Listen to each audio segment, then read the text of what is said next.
तारदाळ येथील मैत्री हॉटेलसह 2 ठिकाणी धाडसी चोरी, 50 ते 60 हजाराचा ऐवज लंपास।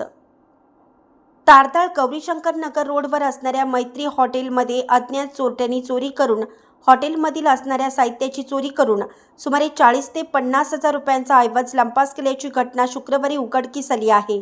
तर जवळच असणाऱ्या सचिन उरणकर यांच्या बांधकामावरील व विनायक कोरे यांच्या हॉटेलमधील साहित्याची चोरी झाल्याने परिसरात खळबळ उडाली आहे।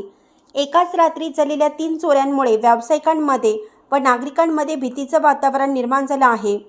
तारदाळ गौरीशंकर नगर रोडवर असणारे मैत्री हॉटेल हे गुरुवारी बंदच असतं। अज्ञात चोरट्यांनी हॉटेलच्या पाठीमागील बाजूस पत्रा उचकटून हॉटेलमध्ये प्रवेश केला। त्यानंतर किचनमधील दाराची कडी उचकटून आतमध्ये प्रवेश केला।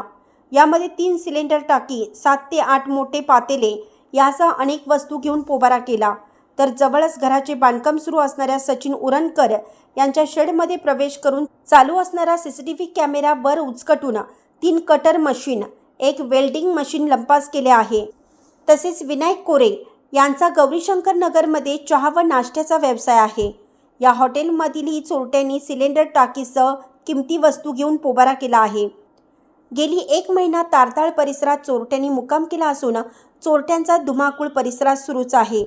त्यामुळे शहापूर पोलिसांनी या चोरट्यांचा बंदोबस्त करावा अशी मागणी व्यावसायिक व नागरिकातून होताना दिसत आहे। चॅनलला सबस्क्राइब करा आणि परिसरातील ताज्या घडामोडी सर्वात आधी बघण्यासाठी बेल आयकॉनला क्लिक